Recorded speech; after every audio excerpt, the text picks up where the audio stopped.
All right, welcome back. We had to take a moment to set up this beautiful display because we're talking all things East Grand Rapids Farmers Market. I'm joined by Drea Brown with Precious Paws Pet Bakery and Derek Melville, the Parks and Rec Director in the city of East Grand Rapids. Guys, thanks so much for being here. We are talking all things Farmers Market. You are a vendor at the Farmers Market, and we're going to talk all about your awesome products. Derek, if you don't mind, start me off with, the Farmers Market's coming up in just a matter of days now. It's relatively new for being hosted by the city. If someone's never been, what can they expect? Yeah, so this is our second year of hosting the Farmers Market at the East Grand Rapids Community Center right on the shores of Reeds Lake. It will take place on Thursdays in June, July, and August from 8:30 to 1 o'clock.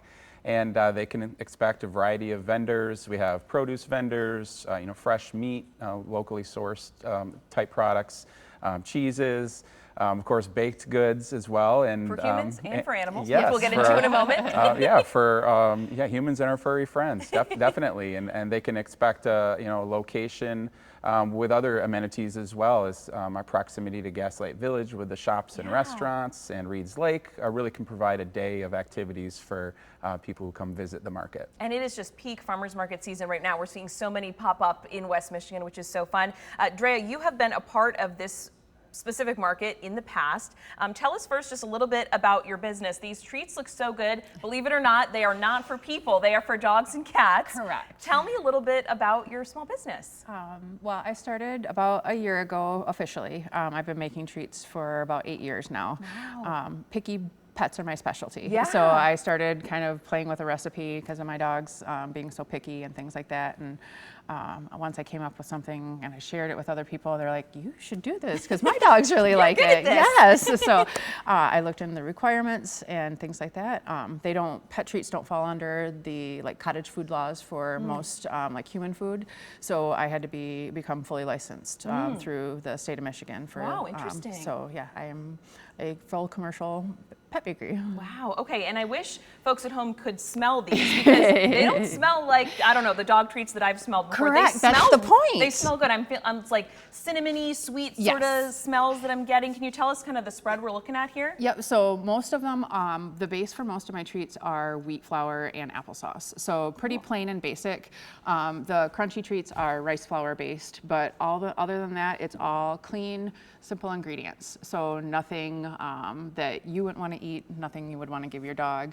And I keep it pretty simple. So some oat flour in a lot of the recipes, organic peanut butter, things like that. It all kind of all goes together is what makes the dogs like the treats so much. Yeah, absolutely. And Derek, obviously, the market with vendors like Drea is what the market is all about, highlighting these great small businesses that we have in our area, or even larger businesses. I know you sort of mentioned it earlier, but how important is hosting this market to supporting people like her right here in our community? Yeah, absolutely. We want to be able to provide the residents and visitors of East Grand Rapids, a variety of experiences and certainly a variety of products. And as you noted, supporting our local small business owners at the same time. Definitely trying to make a whole experience for our visitors and residents. And I know you mentioned it earlier on, and we can talk a little bit more about it. The market is on Thursdays from, most of the morning into the early afternoon, but you're really hoping too that folks can stick around in the EGR area and, check out all there is to Gaslight Village, the restaurants that we have right on the water there. Tell me more just about why you're really trying to highlight, East Grand Rapids as a whole. Yes, certainly, East Grand Rapids is blessed to have great amenities and Reeds Lake there, and so we want to share that with the community. So we have kayak and stand-up paddleboard rentals at the community center, and certainly the Gaslight Village Business District has a variety of shops and restaurants. And so if people visiting, maybe if they don't attend the first time they're in town, maybe they'll remember seeing something that they'd like to come back and visit at a future visit to East Grand Rapids. Absolutely. And Drea, I'll bring things back to you here. Most of what we're seeing on the plates here, dog treats, but Correct. You also do treats for cats, which is really cool. Typically, I feel like at farmers markets, I see just dog treats, and I'm like, oh, I have cats, not treats for cats, but you do cat treats as well. I do. It took me probably, I want to say 6 or 8 months to develop the cat treats. The cats are tricky. So picky, yes. But yeah, I ended up coming up with, I ended up using catnip in my recipe. Oh, my girl cat will love that. Exactly, that's just it. But yeah, kitties are a little bit more picky than dogs. has, but it's a little bit trickier. But yeah, I came up with a tuna and pumpkin recipe. The pumpkin's really good for their GI tract and their GI health. Good to know. I use oat flour, so it's not super crunchy and hard. So I try and keep it a little, not all pets have great dental health. Yeah, so I true. try and keep it a little, a little bit softer for, the pets that don't have the great. And as far as the market, how does that impact business for you? I'm sure you sell in a variety of different ways. How does events like this one impact your business? I love going to the farmers market. So it's kind of like a grassroots type thing. You get to meet the pets, you get to meet the owners, you get to talk to them, and you kind of really connect on a personal level. I came from the veterinary medicine community, so I was very used to working with owners and pets and having that connection. So kind of treats are just an extension of kind of honoring that connection between pets and their owners, and making sure that they get the good stuff that they deserve. Yeah, absolutely. And I'm sure, one of my favorite parts about farmers markets in our area is just the vibe between the vendors is always so cool. Oftentimes people are in the same spots and they know who's kind of their vendor neighbors, or people selling stuff in the same category, tend to come together and have a really great sense of community. As far as the other small businesses, what is that like for you to just have so much interaction, with other people who are doing what you're doing kind of in their own way? Exactly. They're very supportive. It's one thing relatively new to this whole, new selling situation and things like that.